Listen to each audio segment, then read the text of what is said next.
As rioting becomes daily more widespread on Cyprus, young people of high school age take an increasing part in the violence. Here, a group of girls are being dispersed after a rock-throwing battle with British military police. Only after the use of tear gas is the demonstration broken up.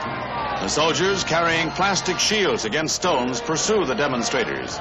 In addition to clashes with rebelling Greek Cypriots, the British are faced with keeping the peace between the Turkish and Greek factions, each of which is seeking union of the island with its own country. One British army truck is bombed, killing 2 soldiers and wounding 12.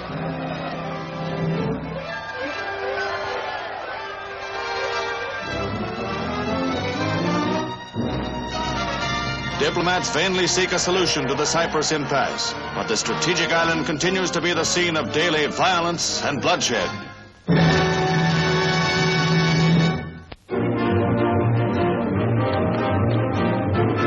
New F-100 jets go into operational service with Air Force squadrons in Germany, bringing the supersonic age from the experimental stage to the first line of Western air defense.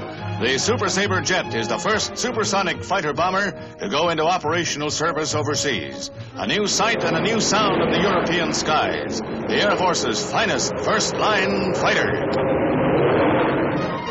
Convair's Delta Wing all-weather interceptor, the F-102A, goes aloft over New Mexico to test the Falcon air-to-air guided missile. Vectored to its target from the ground, the pilot picks up the target by radar, locks on the Hughes guidance system. The circle on his scope shrinks as he closes in at supersonic speed. On target, the salvo of Falcons is fired.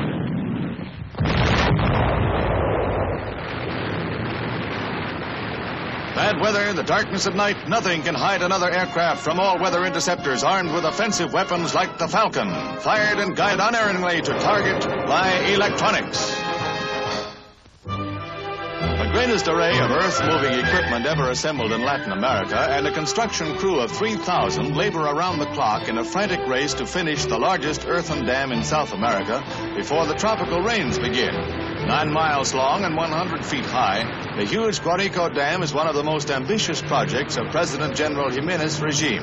It will end a century-old cycle of desert and mud by harnessing the torrential tropical rains to convert some 300,000 acres into lush farming and cattle country.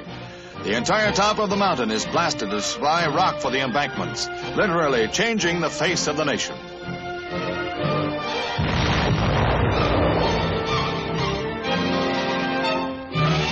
The Guarico Dam will channel billions of gallons of stored water through hundreds of miles of canals during the arid months, creating new life and new prosperity for Venezuela.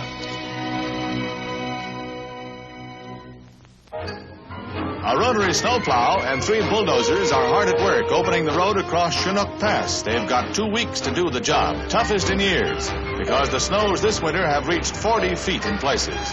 Chinook Pass, which crosses the Cascade Range on the slopes of Mount Rainier, is the main east-west route of U.S. Highway 410. Hot work. Spring is here, but it takes more than a hot sun to get rid of snowdrifts 40 feet deep. Matter of fact, there'll be snow here for the drivers to gape at all summer long.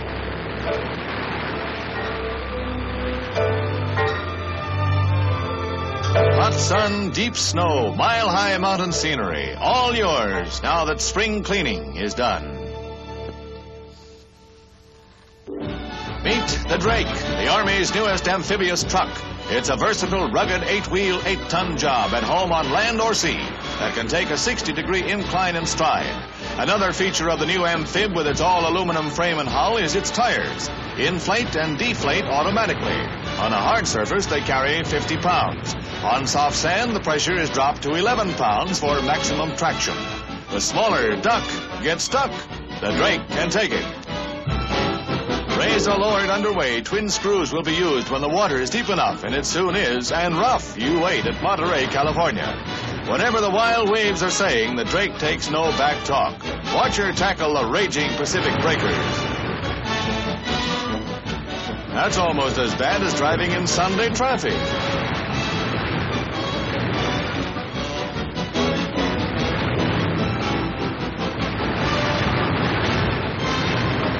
The sturdy vehicle comes through it all triumphantly, even taming one of the rollers and riding it back to shore in victory.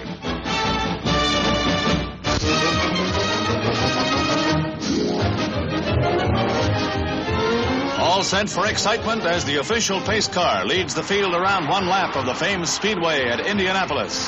Then Act 1 begins in the 40th running of auto racing's great American classic. 33 of the world's fastest racing cars roar away in a 500-mile test of men and machines. One skids out of control. Another swerves to avoid a collision. The first in a heart-stopping series of accidents that kept the yellow caution flag flying for more than an hour. All told, 12 cars cracked up, but luckily no one was killed. There were some mighty close calls.